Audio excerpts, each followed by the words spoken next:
Les journées de la Tunisie, de l'Association des Tunisiens de Clermont-Ferrand et d'Auvergne, un rendez-vous aussi festif que culturel. L'occasion de prendre la mesure des importants changements politiques connus par le pays après Ben Ali, depuis sa révolution en 2011 jusqu'aux élections libres de 2014. C'est pour sensibiliser les Tunisiens aussi en France, qui sont des fois pas très au courant de ce qui se passe réellement. Et donc c'est pour les inciter à être au plus près de ce qui se passe en Tunisie. Invité d'honneur, le réalisateur Nejib Belkhadi, venu de Tunis, nous présenter son documentaire 7,5, tourné justement entre la Révolution et les dernières élections. On y retrouve de riches interviews des nouveaux hommes forts de la politique tunisienne, réalisées en 2011.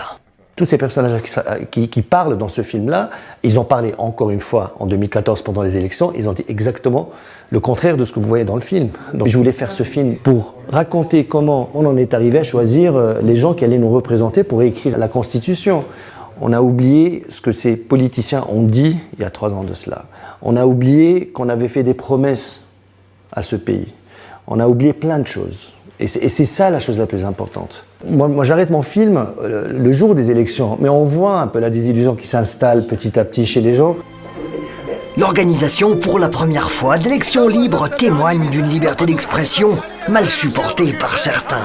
Pour preuve, les 3 années difficiles qui ont suivi la Révolution. Il y a eu une montée de l'intégrisme, il y a eu surtout les assassinats politiques, on en a eu 2 énormes, puis d'autres aussi en parallèle.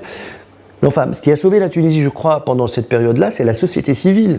Et moi, j'aimerais bien qu'on en parle. On a un syndicat qui est l'UGTT, qui est un syndicat très fort. On a aussi des associations qui font un travail magnifique. Et je crois que c'est ça ce qui a été le barrage contre tous ces gens, mais toute tendance politique confondue, qui voulaient nous ramener en arrière. C'est-à-dire qu'ils voulaient nous tirer vers le bas. Voilà.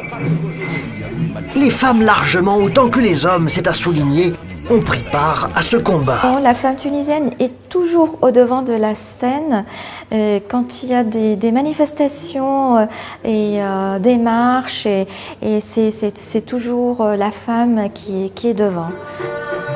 Belle occasion, ce documentaire, de finement saisir l'ordre des choses. Nejib Belkhadi nous a aussi présenté son dernier long métrage, Bastardo, où il démonte et remonte à sa manière la mécanique du pouvoir absolu, dans un quartier rançonné par ses plus méchants éléments. C'est une fable autour du pouvoir, c'est vrai. C'est comme ça qu'on pouvait parler, enfin, en Tunisie, c'est-à-dire en essayant de contourner la censure et en ayant un discours assez détourné.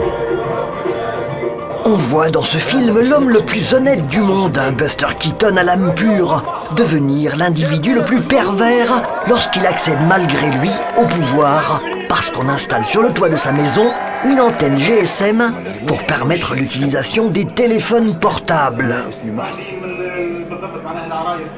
Attention, chef-d'œuvre, ce film aussi dur que désopilant, que l'on pourra découvrir partout en France en mars prochain.